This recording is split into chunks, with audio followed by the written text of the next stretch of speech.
So, if we're ready, I will say, picture this.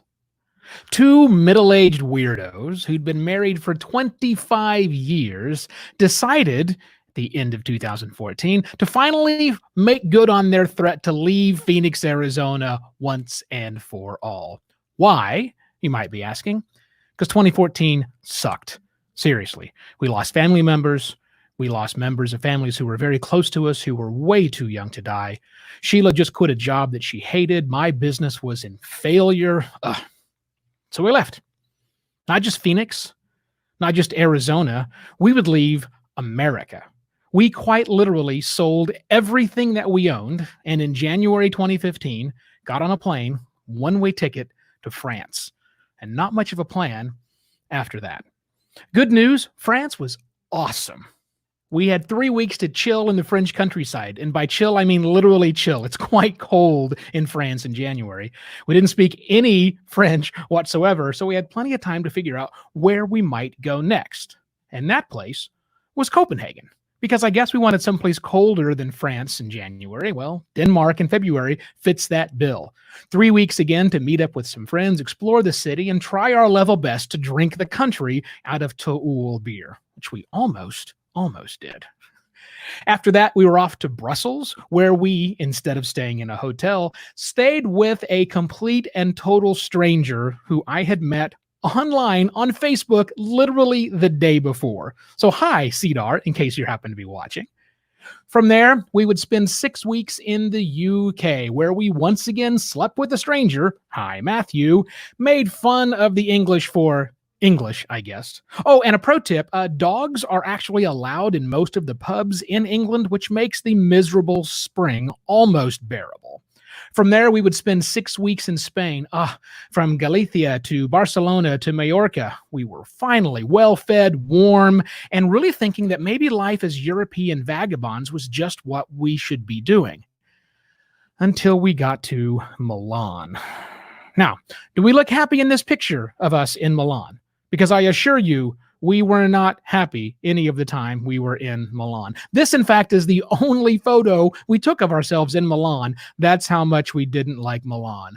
Moving on, please, to Thailand, believe it or not. Thailand for a solid 3 months.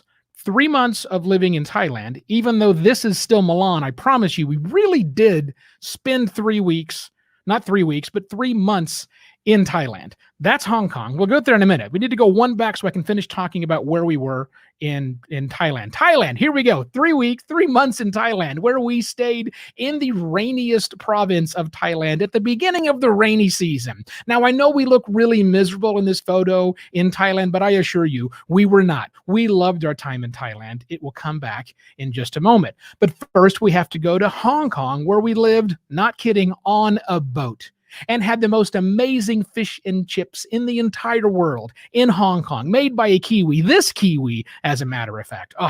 Such a strange and wild world we live in. From there, we were off to Vietnam, where we traveled the country from north to south, spending several days in Hanoi, and then Hue, and then Da Nang, and Nha Trang, and then Ho Chi Minh City, which you probably still call Saigon, you imperialist swine. But our year of homelessness came to an end with 2 lovely months in Australia. We were in Brisbane, we were in Sydney, and also the Whitsundays. We absolutely loved it, but we were out of money. And so there was only really one thing left to do. Move to Bangkok, Thailand, obviously. Now, why it is I'm showing you a picture of us wearing sombreros in a Mexican restaurant in Bangkok, Thailand, you might be wondering that, but I assure you, once you've lived in Bangkok for a while, this makes perfect sense. So now we're in Bangkok, and we get jobs, or at least Sheila gets a job. Sheila she worked at the International School Systems, where she was a computer teacher, and then, and I swear I'm not making this up, she became the principal of a private school in Thailand. Totally not kidding about that. Me? Why, I became an international supermodel, of course. Also kind of really not kidding. Really, I started a business making podcast for people, but I did do a whole lot of modeling. Now, I don't remember exactly who all of these people are in the photo, but I do know that I'm still quite popular in Pakistan. But our time as expats would come to a close when our son forgot that little talk we had when he was 12. And by April of 2018, we were back in Phoenix awaiting the arrival of Bali, so named because that's where her parents made her. And you know what? Honestly, we couldn't be happier. Sheila absolutely loves her new job here in the States. My business is thriving, which, given the state of the economy, is pretty impressive. Now, I mean, sure, 2020 is still an absolute dumpster fire, but for us, we're loving our new jobs as grandparents. And of course, we couldn't use the regular names. She's Gigi and I am Kunpu. Because what, you thought living abroad for 3.5 years would somehow make us more normal? Ha! Little do you know us. Now, we're the first ones to admit, what we did isn't something that everyone can do. You can call it luck. You can call it privilege. We call it the best damn thing to ever happen to us, and we wouldn't change a moment of it, not for the world. Safe travels.